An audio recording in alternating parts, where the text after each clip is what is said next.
Good morning, friends. For those of you who don't know me, my name is James. This is my wife, Viveka Devi. Welcome to our service today. One of the great blessings of being able to be up here is that I can take a reading like this one, The Importance of Soul-Receptivity, and I can just be with it for a long period of time, just absorbed in it. As some of you know, a couple of weeks ago, I was able to take a week's long seclusion up in the meditation retreat. And it's not that I was thinking about this reading specifically, but again, I was just kind of being with it. So there was lots of different things that I would come across during the seclusion. It's like, oh, that could apply, or oh, that could apply. And yet, what I found myself doing was kind of the opposite of what this reading is telling us to do, because I was thinking about it. I didn't have that meditation mind on it. I had the reasoning mind about it. The irony on that was not lost on me. So it just kind of further energized me to just come into it and just, again, be with it. And somewhere along the line, a chant came into my consciousness. It's a chant I'm familiar with, but it's not one that's in my normal repertoire of doing. So I asked Sai Ganesh and the chanting team to do it, which is that chant that begins with, without meditation mind, hither thither wanderest thou. It has another name to it, but I never remember what that name is. And that first line stuck with me, without meditation mind. What it really means is without meditation consciousness, or in my reasoning mind, in my feeling, my emotional feeling mind. Hither, thither, wanderest thou. I'm lost. So without that meditation consciousness, I'm lost. When I'm stuck in my reasoning, my mind, my mental mind, all of these my emotions of my heart, I'm lost. It's wonderful, all of these different songs, all of these other chants, all of these readings, the whispers that Divya read, they're all on the same. I mean, even the song that Keshava and Tanva led us in, it's all about keeping it simple and focusing on God. We can say it's a children's song, but all that really means is that the concepts are not complex without meditation consciousness.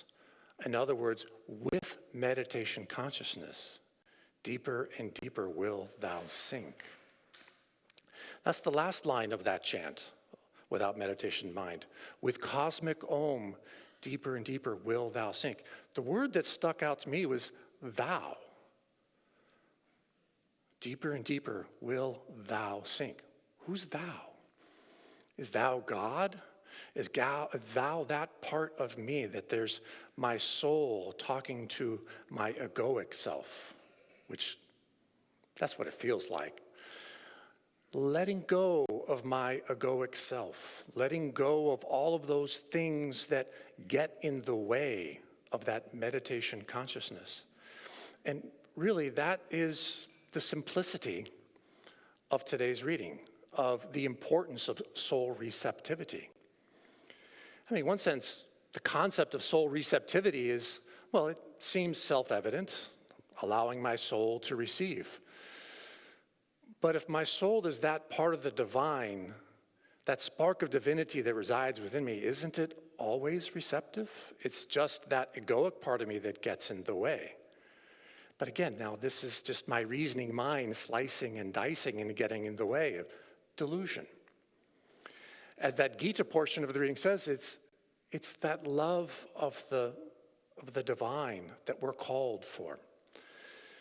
Getting our minds out of the way in order to feel that divine love, in order to express that divine love to everything. Seeing God in all of us, seeing the divinity in everything, the divine play. And so as I've been sitting with this and sort of thinking things, and I realized I'm really attached to my thoughts. I'm really attached to problem solving. Yeah, a couple of you are, yeah, me too. This is the way things go. We're attached to our feelings. I really, really want the 49ers to win the Super Bowl today. I really, really hope Taylor Swift comes on to the TV and they show her whatever it might be. And Divine Mother just has a way of ha, ha, ha, ha, problem solving. As some of you know, we've had one of our toilets back here has been giving us some difficulty, and we've had parts on order. The parts finally came in. Yes, okay, we're going to solve this problem. Called the guy to come in and install them. He comes out on whatever day it was, Thursday, or I guess it was Friday. Comes out and he's installing. He says, okay, this is going to work. This part was bad. I put in the new part. He's putting it back together. Crack.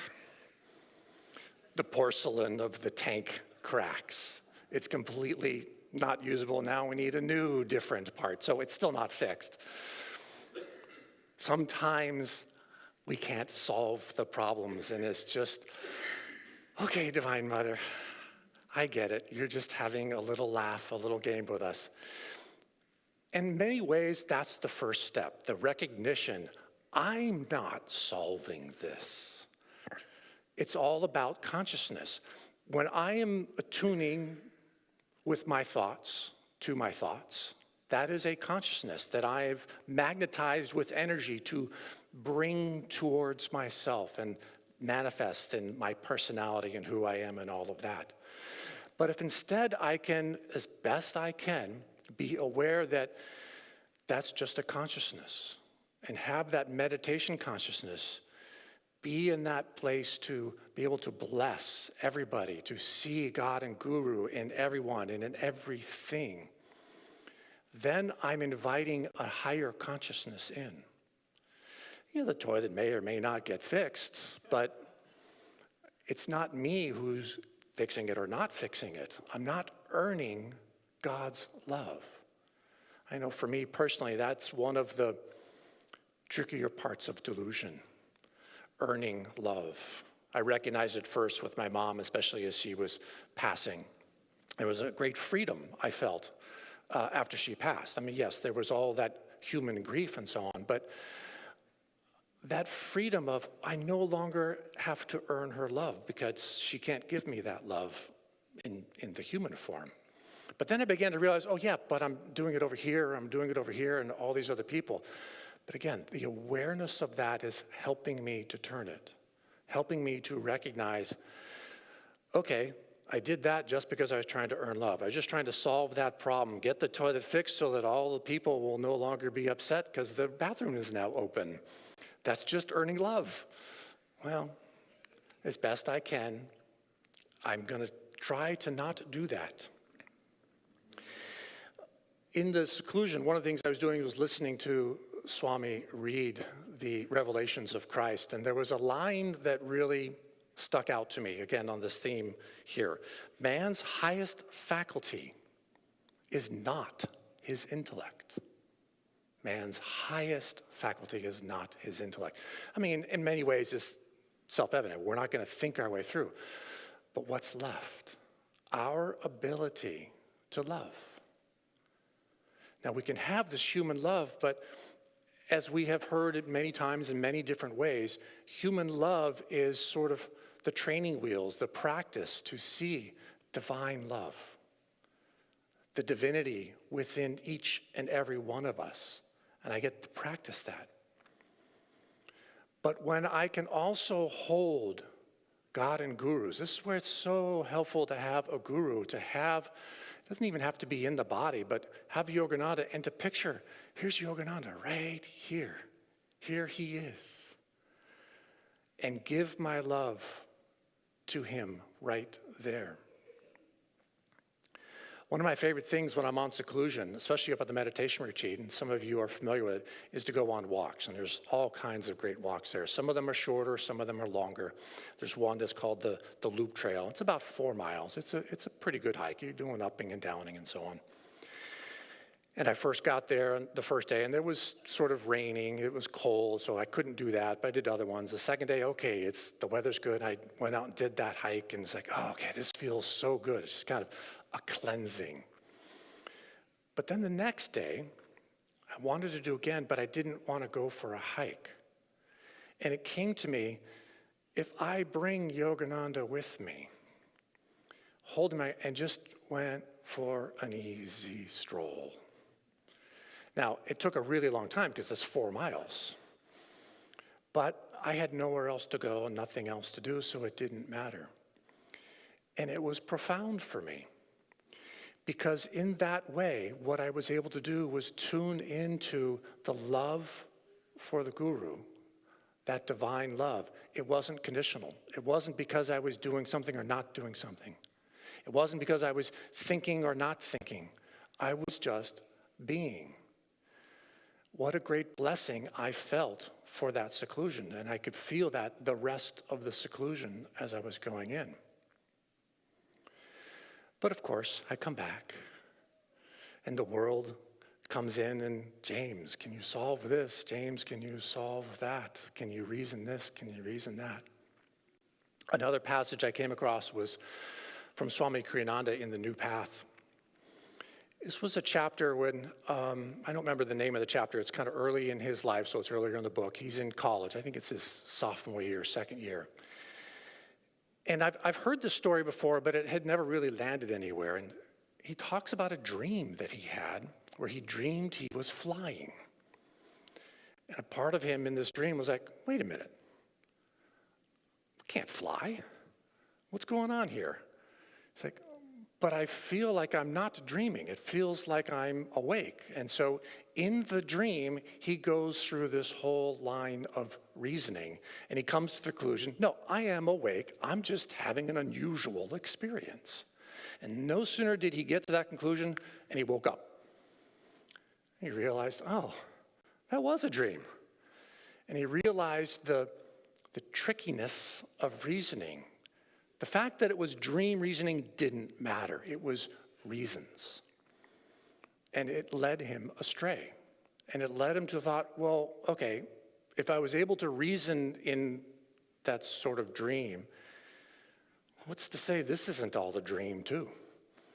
And that we think we are reasoning, we think we are getting to a conclusion. Again, man's greatest faculty is not his intellect. And it started him on this, didn't start him because he had had it already, but it really was a milestone for him, for Swami, on this path of what is truth? Trusting that he had within him what was needed for that love, for the love of God, the love of Guru. Now, he hadn't met his Guru yet. He didn't have this path yet. That came, whatever it was, 4 or 5 years later. But this was an important part of his path towards that.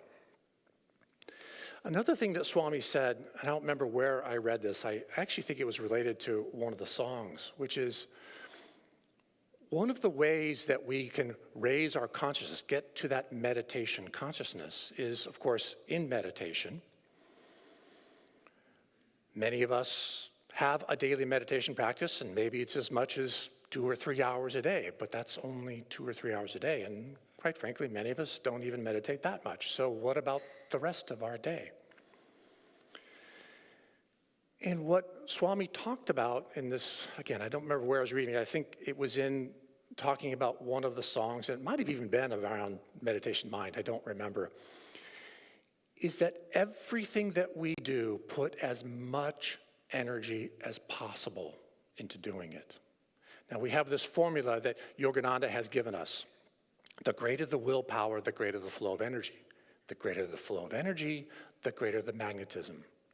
Magnetism is what we use to draw that consciousness to us. It was my magnetism, that drew the consciousness that kind of kept tripping me up into thinking about this reading versus just feeling into it. But the more that we can bring energy into the whole of our life, then that mind, that sort of habit, can more easily carry it into actual meditation.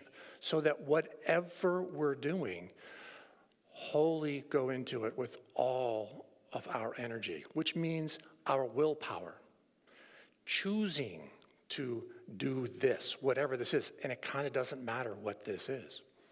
So I read that and I started practicing that. Oh, this will be interesting. What happens? Now, as it so happens, I was reading that particular passage yesterday. Vivekananda was off doing a training all day long, so I was kind of home alone. And my original thought was, okay, I'm just going to be with more readings, more videos, more these things to kind of help prepare me. And I read that passage and I was like, okay, I feel like I need to do something. What can I do? And how can I do it with energy? And I realized I was looking around, the recycling, the garbage, the compost, this needs cleaning, that's sinking, it's kind of slow, could use some cleanup. So I just started doing chores, but I wasn't doing chores.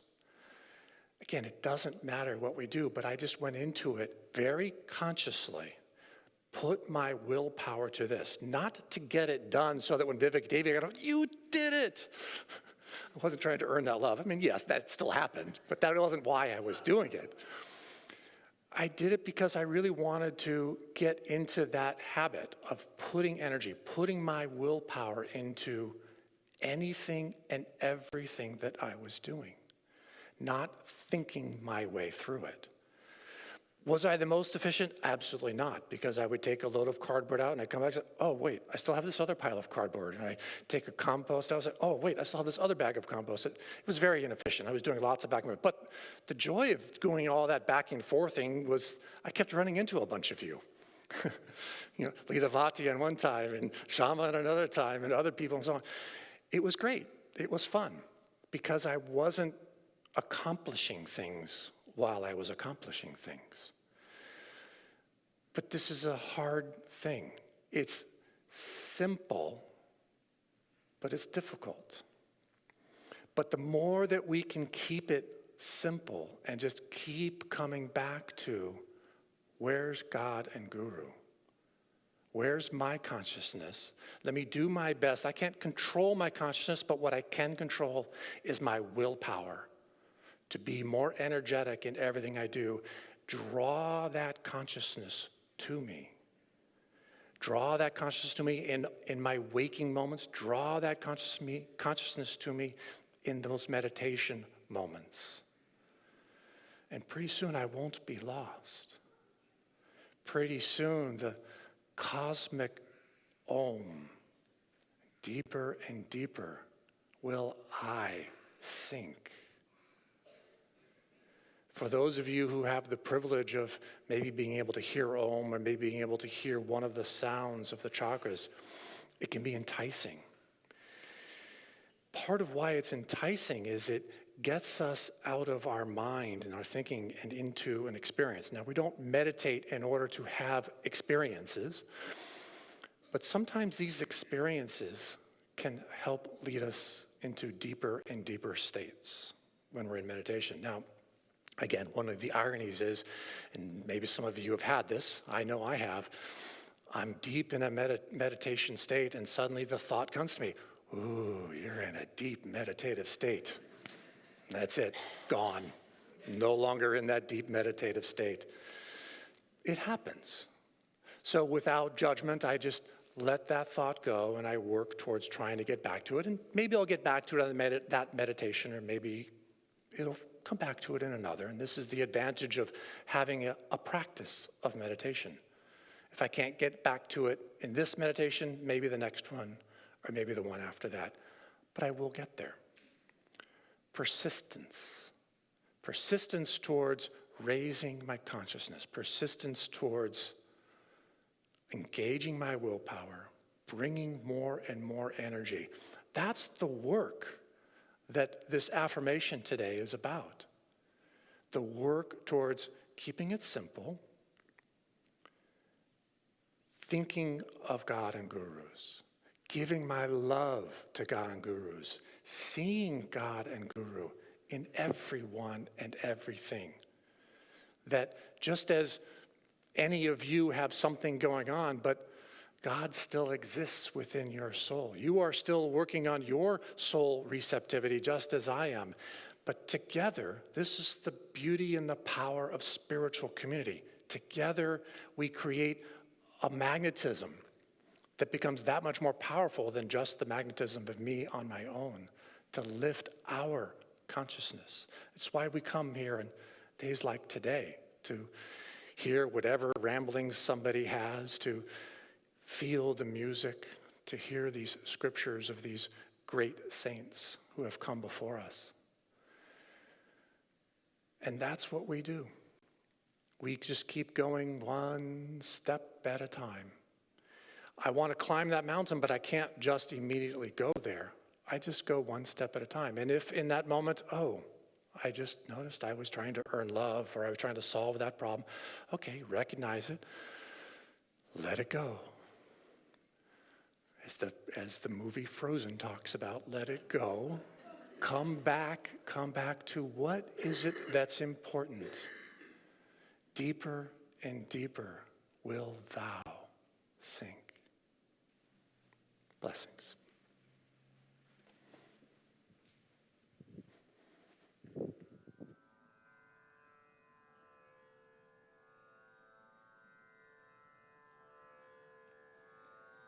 From the depths of slumber as I ascend the spiral stairway of wakefulness, I will whisper,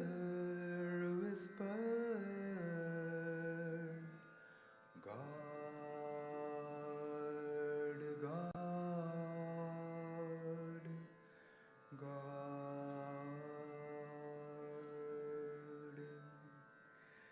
Thou art the food, and when I break my fast of nightly separation from thee, I will taste thee and mentally say, God, God, God.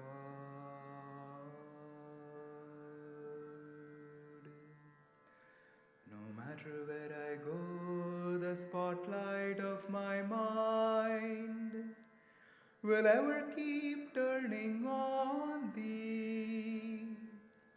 And in the battle din of activity, my silent war cry will be, God, God, God.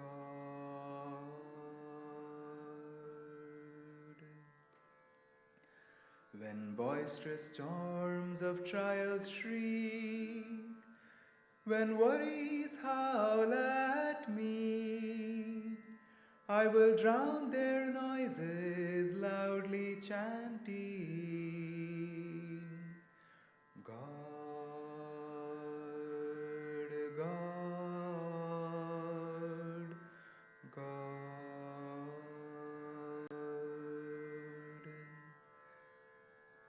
Every night in time of deepest sleep, when peace dreams and calls joy, joy, my joy comes singing evermore. God,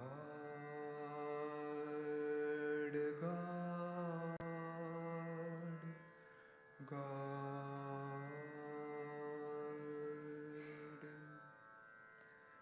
When my mind weaves dreams with threads of memories, on that magic cloth will I emboss, God, God, God.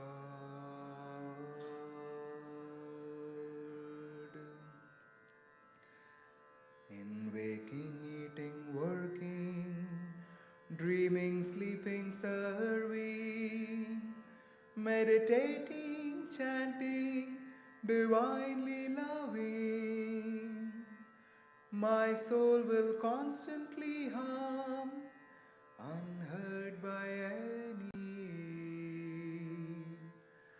God, God, God,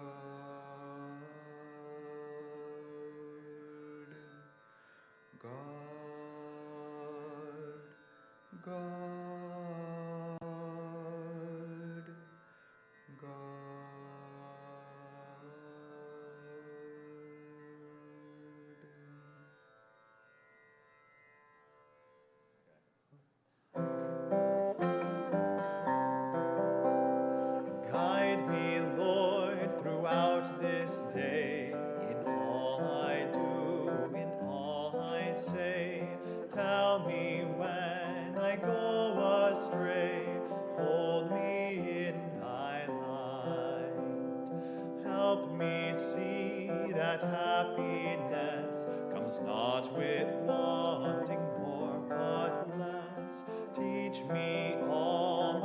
friends to bless, hold them in thy light.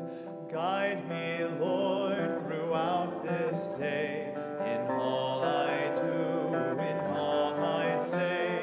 Tell me when I go astray, hold me in thy light.